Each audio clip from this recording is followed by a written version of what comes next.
había ocurrido el regreso de los 24,000 millones a la tesorería de la Federación. ¿Dónde está atorada la situación? En este momento deben estar ya en los trámites porque no puede pasar del día 15 para que se regresen los recursos. Ahora bien, ¿en qué va a destinar la tesorería de la Federación los recursos? Eso ya es una determinación que se tomará en con las autoridades respectivas, pero el dinero tiene que regresarse. Esos fideicomisos ya no tienen por qué estar siendo un guardadito que anualmente venía desde hace muchos años en el Poder Judicial de la Federación, y son recursos que deben estar ya en la tesorería de la Federación. ¿Usted sabe si ya firmó Norma Piña? No, todavía no tenemos conocimiento de que estén reintegrados esos recursos en la tesorería, pero deben estar en los próximos 2 días, a más tardar el 15 de diciembre, y será un tema que platicaremos más adelante. Claro que sí, ministra. Mucho ruido entre los defensores de Norma Piña, la ministra presidenta, generó un comentario de usted, pero creo que muchos lo suscribimos también.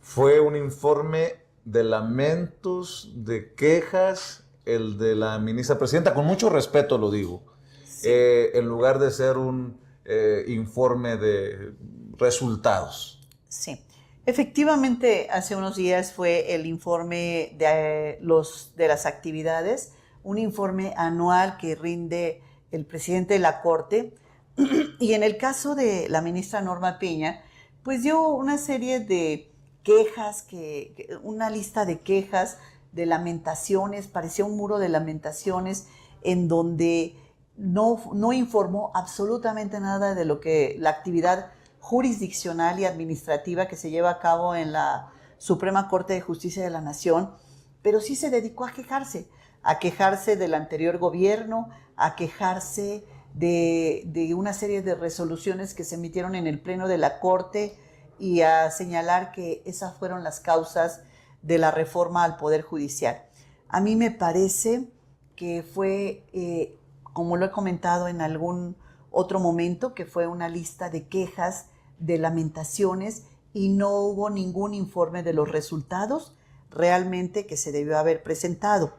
Ahora bien, la reforma al Poder Judicial Federal no se dio por las resoluciones que se hayan emitido en el Pleno de la Corte y que no favorecieron al gobierno anterior.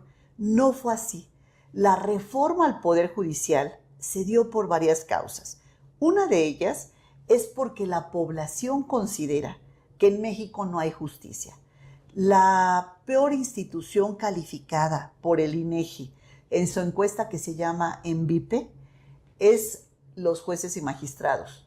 Estamos entre la Policía de Tránsito y la Policía Municipal, los peores calificados.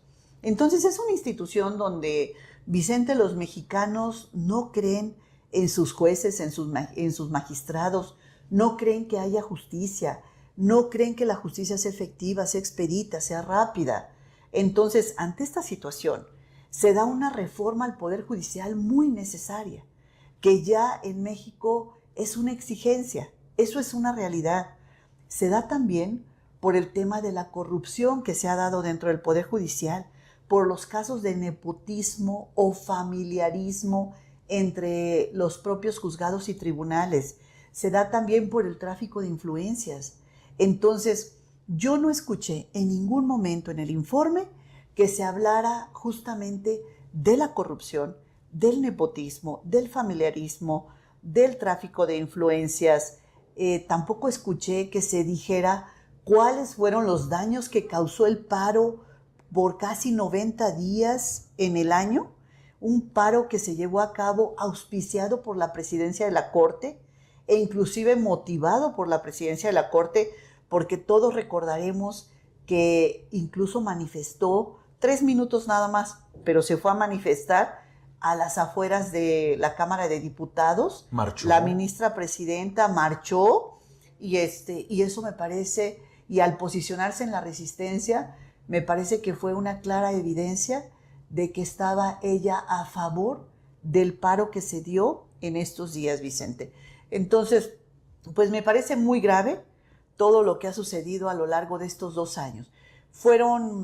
Ha sido una presidencia que se ha puesto como opositora al gobierno y al mantenerse en esa oposición al gobierno, al perder la imparcialidad y asumirse como oposición al gobierno, es donde perdió.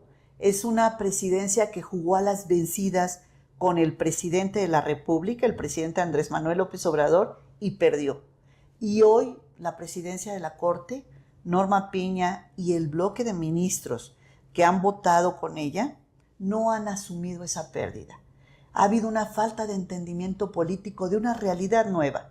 Y esto, Vicente, pues está a todas luces. Se ve y esta falta de diálogo, el rompimiento